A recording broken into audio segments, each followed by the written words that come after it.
Hello friends, स्वागत है आप सभी का आपके चैनल शिक्षारत के सर में। दोस्तों, आज हम पढ़ने वाले हैं क्लास 9 का पहला चैप्टर जो साइंस है। बहुत ही इम्पोर्टेंट चैप्टर है और इस चैप्टर में हम पढ़ेंगे जो विभिन्न वस्तुएं हैं उसके बारे में, पदार्थ हैं उनके बारे में पढ़ेंगे, पदार्थ की अवस्थाओं के बारे में पढ़ेंगे और इन सारी चीज़ों के बारे में इसमें हम डिटेल में चर्चा करेंगे।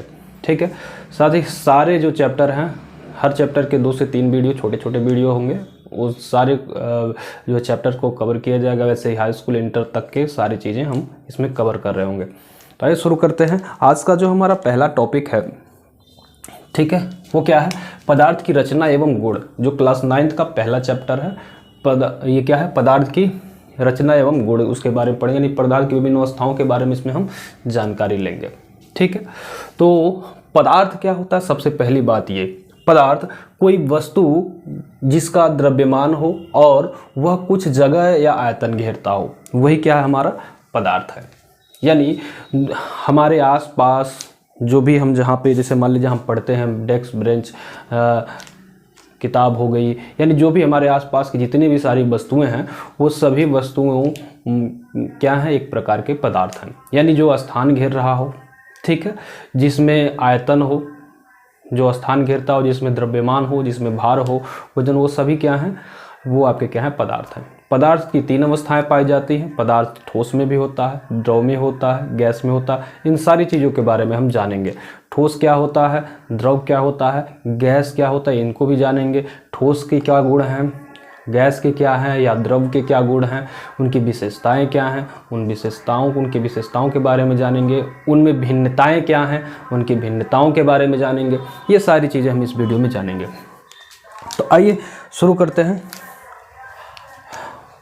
जो पुराने हमारे वैज्ञानिक थे, ठीक है, पुराने वैज्ञानिक मतलब जो हमारे आदि काल में जो थे, पुराने जो गुरु कुल जब प्रणाली थी, तो वो लोग ये कहे कि जो हमारा जो पदार्थ है, पदार्थ क्या है? पदार्थ वो पंच तत्वों से मिलकर के बना हुआ है। पंच तत्वों में क्या क्या है? आपके वायु, आकाश, ठीक है, पृथ्वी, जल और अग्नि। इनको उन्होंने बताया कि इन 5 तत्वों से ही क्या है? सभी पदार्थों का निर्माण हुआ है। जो पुराने हमारे गुरुकुल जो संस्था थी, या पुराने जो कह सकते हैं, जो पहले के या पूर्वकालीन जो आपके कह सकते हैं आविष्कारक हुए, ठीक है, या वैज्ञानिक कह सकते हैं, तो उन्होंने क्या बताया कि पंच तत्वों से क्या हुआ है? पदार्थ का निर्माण। 5 तत्व इसमें क्या है? 5 तत्वों में वायु, आकाश, पृथ्वी, जल और अग्नि है। ठीक है, तो ये सारी चीज़ें। वायु आप जानते हैं, ठीक है, आकाश यहाँ पे फिगर बना है, वायु हवा है, ठीक है, आकाश जो बादल आपका है, पृथ्वी जिसपे हम हमारा जो जीवन व्यतीत करते हैं, जल और अग्नि। ये हमारे 5 तत्व हैं जिनसे चाहे वो सजीव हो या निर्जीव हो, सभी प्रकार की वस्तुओं या पदार्थों का निर्माण किससे हुआ है? इन 5 तत्वों से हुआ है। ये मनोवैज्ञानिकों का मानना था पहले के समय। लेकिन जब आधुनिक वैज्ञानिक आए, आधुनिक वैज्ञानिकों ने इसको 2 रूपों में माना, एक रासायनिक और एक भौतिक गुणधर्म के। यानी रासायनिक प्रकृति और भौतिक गुणधर्म के आधार पर जो आधुनिक काल के जो वैज्ञानिक हुए इस समय के, उन्होंने ये माना कि ये जो है पदार्थ 2 अवस्थाओं में पाए जाते हैं। पदार्थ के 2 गुण हैं। कौन कौन से? भौतिक गुण धर्म और रासायनिक प्रकृति। ठीक है, तो सबसे पहले हम लोग भौतिक के बारे में पढ़ेंगे, फिर उसके बाद रासायनिक के बारे में पढ़ेंगे। आइए, भौतिक गुण धर्म क्या होते हैं इसके बारे में हम लोग जानकारी लेंगे। भौतिक गुण धर्म देखिए, ये सतत यानी कंटिन्यूअस है। क्या ये जो भौतिक गुण होते हैं, क्या ये निरंतर चलता रहता है? क्या ये गुण हमेशा रहता है, विद्यमान रहता है? क्या इनकी जो कण हैं, ठीक है, पर्टिकुलर बने रहते हैं? ठीक है, इनके कण हमेशा क्या बने रहते हैं? ये चीज़ें इसमें पूछी गई हैं। तो इन सारी चीज़ों के बारे में हम लोग जानकारी लेंगे। आइए, जैसे देखिए, भौतिक गुण के बारे में बात करें कि क्या इनमें सतत हमेशा जो से कण जो है विद्यमान रहते हैं। कण किस प्रकार से होते हैं, छोटे होते हैं, बड़े होते हैं, इन सारी चीज़ों के बारे में इसमें हम पहले जानकारी लेंगे। जैसे कि आप यहाँ पे एक फिगर बना हुआ देख पा रहे हैं। यहाँ पे देखिए, एक आप कांच का गिलास लीजिएगा, चाहे कोई बीकर ले लीजिएगा, उसमें थोड़ा भाग पानी, जैसे यहाँ पे देख रहे हैं ये जल है, ये वाला भाग आपका जल है। तो जल में क्या करिएगा, आप थोड़ा सा शर्करा मिला दीजिएगा। मिलाएंगे, जब इसमें 1 चम्मच मान लीजिए शर्करा मिला दें, तो जब मिलाएंगे तो घोल होने के बाद देखेंगे कि मान लीजिए ऐसे हमने इसमें मिला दिया, और जब ये शर्करा और ये मिल जाएंगे ये पानी में, तो इसका जो आयतन यहाँ तक था यहीं तक इसका रह जाएगा। इसमें मान लीजिए ये शर्करा हो गया, ये ब्लैक से हमने कर दिया शर्करा हो गया, और बाकी जो है जल है। तो इसका जो आकार है, आकार अगर देखिए जो इसकी आयतन है, जो यहाँ तो पानी जो यहाँ तक लेवल इसका यहाँ है, इसके बावजूद बढ़ता नहीं है। जैसे चीनी आप मान लीजिए 1 जग जो है शरबत बना रहे हैं, उसमें चीनी डाल दीजिए, ठीक है। जब शर्करा डाल के शरबत आप बनाने लगते हैं तो बनाते हैं तो क्या वो जो है पानी का जो लेवल होता है क्या ऊपर बढ़ जाता है? नहीं बढ़ता है। क्यों नहीं बढ़ता? कि कारण क्या है? क्या कारण है कि 1 चम्मच हम इसमें चीनी भी मिलाएं, लेकिन इसका क्या है, ये इसका पानी का लेवल उतना ही रहा, उतना बढ़ा नहीं। यानी ये जो चीनी के जो कण थे ये कहीं ना कहीं इसके बीच में ही रुक गए। यानी इससे ये सिद्ध होता है कि जो पदार्थ के जो कण होते हैं उसमें स्पेस होता है, यानी उसमें जगह होता है, उसमें रिक्त स्थान होता है।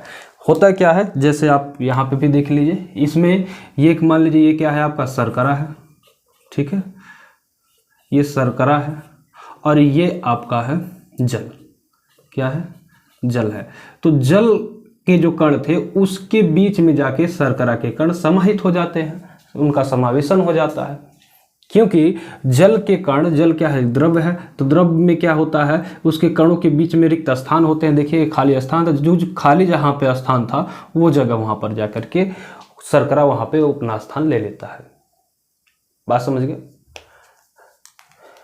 तो पहली बात ये, जो भौतिक गुण होते हैं यानी किसी भी पदार्थ में क्या होते हैं, रिक्त स्थान होते हैं, ठीक है। जैसे कि जल में हमने बताया कि इसमें रिक्त स्थान होते हैं, जिस वजह से ये जाकर के शर्करा क्या है, पानी में घुल जाता है और उसका आयतन नहीं बढ़ता है, ठीक है। ये कारण होता है, क्योंकि इसमें जो पानी के जो कण हैं, जो जल के कण हैं, उसमें जगह रिक्त स्थान होता है और शर्करा उसी रिक्त स्थान को जाकर के भर लेता है, ठीक है, यानी रिक्त स्थानों की पूर्ति कर लेता है। आइए, क्या ये जो कण होते हैं, चाहे जल हुआ चाहे शर्करा हुआ, क्या ये कण काफ़ी बड़े होते हैं या छोटे होते हैं? यानी इससे तो एक बात ये सिद्ध हो गई कि पदार्थ में कण होते हैं। पदार्थ सूक्ष्म कणों से, मतलब कणों से मिलकर के बना हुआ है, क्योंकि जल एक प्रकार का पदार्थ है, तो पदार्थ है, और शर्करा भी एक प्रकार का पदार्थ है। दोनों में ही क्या है, कण विद्यमान है, दोनों में कण होते हैं। देखिए यहाँ पे छोटे छोटे कण को हमने बताया हुआ है कि यहाँ पे छोटे कण एक जल का है और एक शर्करा का है, ठीक है। तो ये दोनों आपस में, जो खाली स्पेस था जल का, उसमें जाके शर्करा समाहित हो गया, ठीक। क्या ये जो कण इसके हैं, क्या ये कण बड़े होते हैं या सूक्ष्म होते हैं, किस प्रकार के कण होते हैं, तो उसको भी जानते हैं। जैसे एक और एग्जांपल से देख सकते हैं, एक बीकर में आप पानी लीजिए और उसमें 1 गिलास भर लीजिए और उसमें आप 1 बूंद स्याही डाल दीजिए। इसमें मान लीजिए जब स्याही डाल देंगे तो होता क्या है, 1 बूंद डालेंगे तो 1 गिलास में जब डालेंगे तो क्या होगा, वो पूरा पानी रंगीन हो जाएगा। जिस कलर का आप ब्लू डालेंगे ब्लू कलर का हो जाएगा, ब्लैक डालेंगे ब्लैक कलर का हो जाएगा। जैसे आप यहाँ देख रहे हैं, पहले कंडीशन में पूरा गाढ़ा रहेगा, जब पहले कंडीशन में जब आप पानी डालेंगे तो गाढ़ा रहेगा, फिर उसी पानी उसमें से थोड़ा पानी निकाल कर दूसरे सेकंड कंडीशन में जब डालें, दूसरे गिलास में डालेंगे तो वो क्या होगा, थोड़ा और हल्का हो जाएगा, उससे कण थोड़े से हल्के हो जाएंगे। अब उसमें से थोड़ा और मात्रा निकाल कर जब आप तीसरे गिलास में डालेंगे तो क्या होगा, और पतले हो जाएंगे, ठीक है। फिर उसके बाद जब चौथे में डालेंगे तो ये क्या है, और पतले छोटे छोटे हो जाएंगे। इसके बाद ऐसे अगर आप निरंतर आगे बढ़ते चले जाएंगे तो एक टाइम ऐसा आएगा कि कण अविभाज्य हो जाएगा, यानी उसको आप तोड़ नहीं पाओगे। जैसे गिलास में बारी बारी आप जो है अलग अलग गिलास में पानी में थोड़ा थोड़ा डालते रहेंगे, ठीक है, तो क्या होगा, एक समय ऐसा आएगा कि वो कण छोटा नहीं हो पाएगा, यानी उसको हम तोड़ ही नहीं पाएंगे। जैसे यहाँ पे आप देख रहे हैं, यहाँ बड़े बड़े थे, फिर उसके बाद उससे छोटे हुए, फिर उससे छोटे, फिर उससे छोटे, इसके बाद जाएंगे तो शायद आप उसको तोड़ ही ना। एक टाइम ऐसा आएगा कि आप उसके कण को तोड़ ही नहीं पाएंगे, यानी एक टाइम ऐसा आएगा कि जब आप नेक्स्ट गिलास में जब पानी को डालेंगे तो वो पानी कभी रंगीन नहीं दिखाई देगा, ठीक है। तो ये आपके 2 तरह से हो गए, क्लियर है। चलिए आगे बढ़ते हैं, एक बार इसको आप लोग नोट कर लीजिए, फिर आगे बताते हैं। चलिए इसका आप स्क्रीनशॉट ले लिए होंगे। आइए और समझते हैं, जो हमारे ये कण हैं, ठीक है, कण हमने जान लिया कि कण हमारे क्या होते हैं, अत्यंत सूक्ष्म होते हैं। और एक टाइम ऐसा भी आएगा कि कण को हम क्या कर सकते हैं, कणों को मतलब अविभाज्य रहेंगे, कणों को हम क्या है, तोड़ नहीं पाएंगे। क्लियर है? चलिए आगे। क्या ये जो कण है, कणों के अभिलाक्षणिक गुण ये भी आप में है,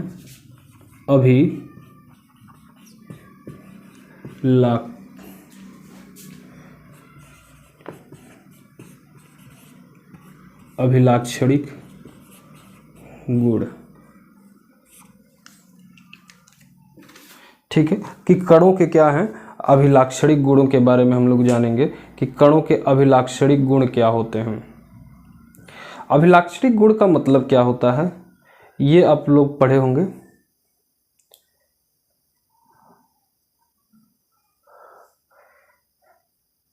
चलिए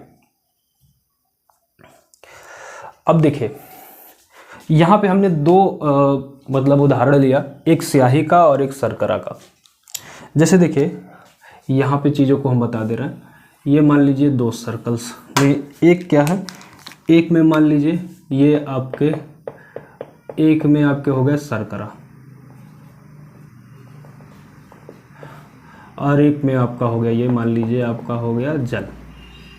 ये जल के कण अलग अलग हो गए, शर्करा के अलग अलग हो गए। अब इसको और इसको आपस में मिला दिया गया, यानी जल को भी मिला दिया गया। ठीक है, इसको दूसरे कलर से कर देते हैं।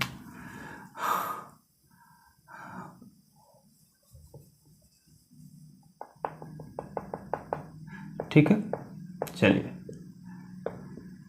यानी पदार्थों के कणों ये एक दूसरे में क्या हो जा रहे हैं, समावेशित हो जा रहे हैं, यानी इनका क्या, कणों का क्या हो जा रहा है, समावेशन हो जा रहा है। क्या हो जा रहा है, समावेशन हो जा रहा है। समावेशन क्यों हो रहा है, समावेशन के कारण, यानी ये समावेशन होता क्यों है कणों का, यानी एक यहाँ शर्करा का कण, यहाँ जल का कण, दोनों में आपस में मिल गए। समावेशन का मतलब क्या हो गया, मिल गया।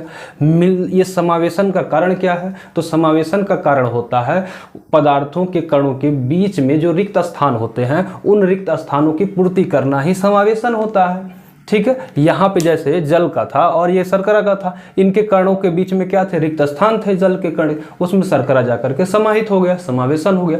इसी को हम अभिलाक्षणिक गुण कहते हैं। यानी अभिलाक्षणिक गुण में, यानी कणों के बीच में पहला कंडीशन ये हो गया कि कणों के बीच में क्या होता है, यानी पदार्थ जो होते हैं उनके कणों के बीच में रिक्त स्थान होते हैं। ये पहला अभिलाक्षणिक गुण है। ये क्या है, आपका फर्स्ट अभिलाक्षणिक गुण। वही चीज़ आपका यहाँ जो है स्याही वाले में भी था। मान लीजिए दो हमने यहाँ डायग्राम ले लीजिए, एक ये मान लीजिए आपका ये जल हो गया, ठीक है, और एक आपका ये स्याही हो गया। चलिए स्याही को अलग कलर से कर लेते हैं। एक में आपका ये मान लीजिए आपका ये स्याही हो गया, ठीक है। अब इन दोनों को जब हम, ये आपका जल है, ये आपका क्या है, स्याही है, ठीक है। अब इन दोनों को जब हम आपस में मिलाएंगे, ठीक है, तो यहाँ पे क्या होगा कि जल के कण में क्या होता है, आपका जल के कण में आपका ये स्याही मिक्स हो जाता है, ये दोनों आपस में जाकर के मिक्स हो जाते हैं। ठीक है, तो इन दोनों कंडीशन में क्या हो गया, इन दोनों कंडीशन में यहाँ पे भी रिक्त स्थान थे, यहाँ पे भी रिक्त स्थान थे, दोनों में समावेशन हो गया। और ये समावेशन करना ही क्या है, अभिलाक्षणिक गुण है। यानी पहला गुण अभिलाक्षणिक गुण क्या हो गया, यानी पदार्थ का पहला आपका गुण हो गया कि रिक्त स्थान होते हैं। पदार्थों के बीच में क्या, हमारे रिक्त स्थान होते हैं, उनके कणों के बीच में, ये पहला गुण है, यानी रिक्त स्थान होते हैं। दूसरी चीज, पदार्थ गतिशील होते हैं। पदार्थ के जो कण होते हैं वो गतिशील होते हैं। ऐसा कैसे, जैसे मान लीजिए गतिशील क्यों होते हैं, आइए इसको समझते हैं। पदार्थ क्या होंगे, गतिशील हो जाते हैं। जैसे देखिए अभिलाक्षणिक गुण की ही बात कर रहे थे, ये आपका अभिलाक्षणिक गुण है। गतिशील कैसे होते हैं, मान लीजिए इसी में ये आपका हो गया जल है और इसमें शर्करा की जगह हम मिला दिए, मान लीजिए इसमें हमने मिला दिया क्या, यहाँ पर चाय पत्ती मिला दिया। क्या मिला दिया, चाय, यानी चाय पत्ती मिला दिया, किसमें, पानी में। जब पानी में चाय पत्ती मिला दी जाती है तो अगर जैसे मान लीजिए यहाँ पे ये आपकी चाय पत्ती यहाँ पर इसमें डाल दी गई, ठीक है, 1 चम्मच चाय पत्ती डाल दें, तो धीरे धीरे देखेंगे कि वो पानी का कलर धीरे धीरे जो है चेंज होता रहता है, यानी पानी का कलर धीरे धीरे बदलता रहता है, यानी चाय के कलर का धीरे धीरे वो क्या होता है, कलर इसका बदलता रहता है। यानी हम कह सकते हैं जो इसके जो कण होते हैं, बात समझ रहे हैं, यानी इसके जो कण होंगे किसके, आपके चाय पत्ती के। मान लीजिए ये आपका जल है, जल नीले से है, ऐसे हमने मान लिया हमने जल भर दिया, ठीक है, यहाँ पे जल भर दिया, तो यहाँ के जो ये चाय है, चाय के कण क्या हो, धीरे धीरे गतिशील है, ये ऊपर की ओर बढ़ते रहेंगे, ऊपर की तरफ जो है बढ़ते रहेंगे। जैसे यहाँ पे है ना, ये धीरे धीरे ये ऊपर की तरफ बढ़ता रहेगा, यानी ये कलर धीरे धीरे अपने कलर में ढालता रहेगा, यानी जो पानी है पानी को अपने कलर में करता रहेगा। तो दूसरा क्या हो गया कि पदार्थ के कण क्या होते हैं, गतिशील होते हैं।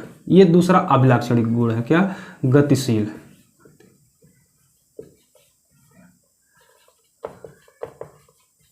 ठीक है, ये दूसरा इसका पॉइंट होगा कि गतिशील होते हैं, यानी ये यहाँ से इसमें गति करके यानी आगे बढ़ते रहते हैं। इनमें गति क्या है, ऊष्मा के कारण बढ़ती है। जितना ज़्यादा ऊष्मा, मतलब इसमें क्या है, जब अगर ऊष्मा बढ़ा देंगे जितने तीव्र से, तो उसका जो है, जब यानी ऊष्मा मतलब तापमान, जब से तापमान इसका बढ़ेगा उतनी ही तेज़ी से इसका जो है गति भी बढ़ेगा। जैसे कहने का मतलब 80 के नीचे अगर बर्नर से मान लीजिए यहाँ पर आग जला दिया जाए, मान लीजिए स्टोव पे रख दिए, यहाँ से आग जला, तो ये जल्दी से, जैसे जितने तीव्र गति से ये क्या होगा, हीट होगा। जब पानी क्या होगा, हीट होगा, उतने जल्दी ये क्या हो जाएगा, यहाँ पे ये पूरा जल्दी से ये पूरा अपने कलर में ले लेगा। जैसे आप चाय बनाते हैं तो देखते चाय पत्ती जब डालते, जब पानी उबलने लगता है, गर्म होता है, तो वो पानी का कलर क्या हो जाता है, पूरा का पूरा जो है चाय पत्ती के कलर का हो जाता है, ठीक है, नहीं जो चाय होता है उसके कलर का हो जाता है। तो ये उसकी क्या तापमान पर निर्भर करता है, किस पे, तापमान पर निर्भर करता है। जितना अधिक तापमान रहेगा उतनी ज़्यादा जितने ज़्यादा तापमान देंगे उतनी ज़्यादा उसकी गतिशीलता बढ़ेगी। यानी कहने का मतलब क्या है, जो इसकी गति है, यानी जो गति है इस पर किस पे निर्भर करता है, तापमान पर। बात समझ गए, यानी जो पदार्थों के कणों के बीच में जो गति होती है, ठीक है, वो गति किस पे निर्भर करती है, तापमान पर निर्भर करती है। ये पहला मतलब दूसरा पॉइंट है आपका कि उसकी जो गतिशीलता होती है, जो पदार्थों के कणों के बीच में जो गति होती है, वो तापमान पर निर्भर करती है। जितना तीव्र तापमान होगा उतनी तीव्र उसकी गति होगी। जैसे मान लीजिए कोई लोग चाय बनाते हैं धीमी आंच पर, तो कम ज़्यादा टाइम लेता है, धीरे धीरे वो कलर बदलेगा। लेकिन अगर आप पूरा अचानक से एक ही बार पूरा जो है उसका प्रेशर खोल देंगे, पूरा जो है ज़्यादा हीट उसको दे देंगे पहले से ही, तो जल्दी ही वो क्या है अपने मतलब उसका कलर जो है चेंज हो जाएगा, ठीक है, जल्दी ही वो पानी क्या होगा, गर्म हो जाएगा, क्योंकि जितना जल्दी गर्म होगा उतना जल्दी वो जो है क्या है, ये दूसरे कलर में आपका मतलब चाय पत्ती के कलर में हो जाएगा। बात समझ गए, यानी जो गति है वो किस पर निर्भर करती है, पदार्थों की गति तापमान पर। यानी जितने अधिक तापमान होगा उतने ही अधिक जो है इसकी क्या होगी, पदार्थों के कणों की गतिशीलता बढ़ेगी, यानी तापमान पर निर्भर करता है। क्लियर है, चलिए आप कहेंगे तो इसका हम लोग जो है PDF भी आपको प्रोवाइड करा देंगे, और PDF में अच्छे से एक बार इसको, अभी तो हमने इसका मान लीजिए एक प्रकार से ये प्रैक्टिकल की तरह हो गया, फिर उसके बाद जो है इसका एक PDF लेकर के आएंगे और अच्छे से नोट्स की तरह उसको आप चाहेंगे तो आप लिख भी सकते हैं अच्छे से, और उसको नोट्स कर सकते हैं, या 2 या 3 बार देख लेंगे वीडियो तो हमेशा के लिए वो चीज़ें आपके माइंड में फिट हो जाएंगी। तो वो चीज़ें मैं कल लेकर के आऊँगा। तो जैसे जो चीज़ें मैं पढ़ाऊँगा उसका PDF मैं अगले दिन उसको PDF में कन्वर्ट करके आपको पढ़ाता रहूँगा, ठीक है। तो बहुत बेहतरीन चीज़ें आपको होंगी। तो 2 चीज़ें आपने यहाँ पे सीखी। क्या क्या चीज़ें सीखी? पहली चीज़ आपने सीख ली क्या, पदार्थ क्या होता है। तो पदार्थ जिसमें द्रव्यमान हो, जो स्थान घेरता है, यानी जिसका आयतन होता है, वो आपका क्या है, पदार्थ है, यानी जिसका मास हो। पहले के जो वैज्ञानिक थे उन्होंने कहा कि पदार्थ जो है 5 तत्वों से मिलकर के बना है, वायु, आकाश, पृथ्वी, जल और अग्नि से। चाहे वो सजीव हो चाहे निर्जीव हो, सभी लोग इन 5 तत्वों से मिलकर के बने हैं। लेकिन जो हमारे आधुनिक वैज्ञानिक आए उन्होंने बताया कि नहीं, भौतिक और रासायनिक गुणों के आधार पर बताया कि मतलब भौतिक गुणधर्म और रासायनिक प्रकृति के बारे में बताया उन्होंने। फिर हमने भौतिक गुणधर्म के बारे में बताया कि क्या ये हमेशा क्या सतत रहती है, नहीं कॉन्टिन्यूस रहती है। ये क्या है, कणों से बने हैं, ठीक है। वो चीज़ कण हमने बता दिया था यहाँ पे कि कण से कैसे बने, क्योंकि जल में भी कण होते हैं और आपके जो शर्करा था उसमें भी कण होता है। कैसे हमने डिफाइन किया, क्योंकि जल में जब हम एक चम्मच जब शर्करा डाले तो जल का जो स्तर है वो उतना ही रह गया, बढ़ा नहीं, यानी उसके आयतन में कोई परिवर्तन नहीं हुआ। यानी उससे ये पता चला कि वो कहीं ना कहीं जल में वो खाली जगह था जहाँ पर जाके शर्करा अपना जगह बना लिया वहाँ पर। यानी कह सकते हैं कि कणों से मिलकर के बना। तो कण क्या कितने सूक्ष्म होते हैं, तो कण उसके अत्यंत सूक्ष्म होते हैं, छोटे छोटे, जैसे यहाँ पे हमने दर्शाया कि जब छोटे छोटे होते हैं, लेकिन एक टाइम ऐसा आएगा कणों को विभाज्य कर सकते हैं, लेकिन एक टाइम ऐसा आएगा कि जब हम उसको विभाज्य ही नहीं कर पाएंगे। जैसे देखिए पहले बड़ा बड़ा, फिर यहाँ स्याही वाला हमने डाला एक बूंद, गाढ़ा होगा, फिर उससे हल्का, फिर उससे हल्का, फिर सबसे हल्का हो जाएगा। एक टाइम ऐसा आएगा कि आप फिर अगले जब गिलास में या अगले बीकर में डालेंगे तो कलर ही चेंज नहीं कर पाएगा। क्यों? क्योंकि अब वो टूट ही नहीं सकता। यानी कोई पत्थर ले लीजिए, आप उसको तोड़ते रहिए, एक टाइम ऐसा आएगा इतना छोटा हो जाएगा कि आप उसको अब तोड़ ही नहीं पाओगे। क्लियर है?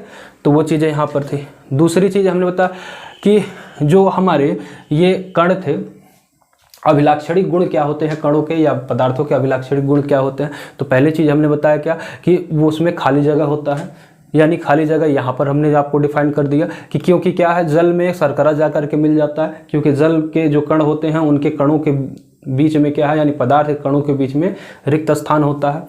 और ये ऐसा क्यों होता है, उनके समावेशन के कारण होता है।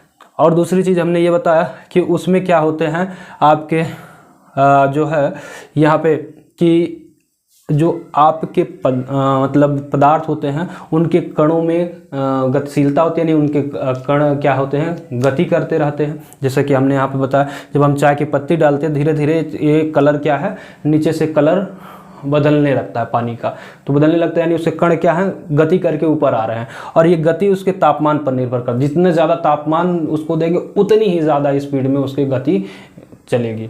ठीक है, यानी जितना जल्दी तापमान देंगे, जैसे चाय पत्ती अब बनाते हैं, तो इन सारी चीज़ों के बारे में हमने आपको डिटेल में चर्चा दी। कल हम पढ़ेंगे इसके बारे में, ठीक है, इसकी अवस्थाओं के बारे में। ठीक है, एक चैप्टर जैसे पूरा होगा उसका PDF आपको मिल जाएगा और पूरा अच्छे से बेहतरीन नोट्स मिल जाएगा। ठीक है, और ज़्यादा नहीं, बस 2 से 3 पेज का ही नोट्स होगा और उसमें सारी चीज़ें, और साथ ही साथ आपके जो प्रश्नोत्तर हैं उस प्रश्नोत्तर को भी कराया जाएगा। ठीक है, तो ये चीज़ें आप एक बार नोट्स कर लीजिए, फिर मिलते हैं आपसे नेक्स्ट वीडियो में।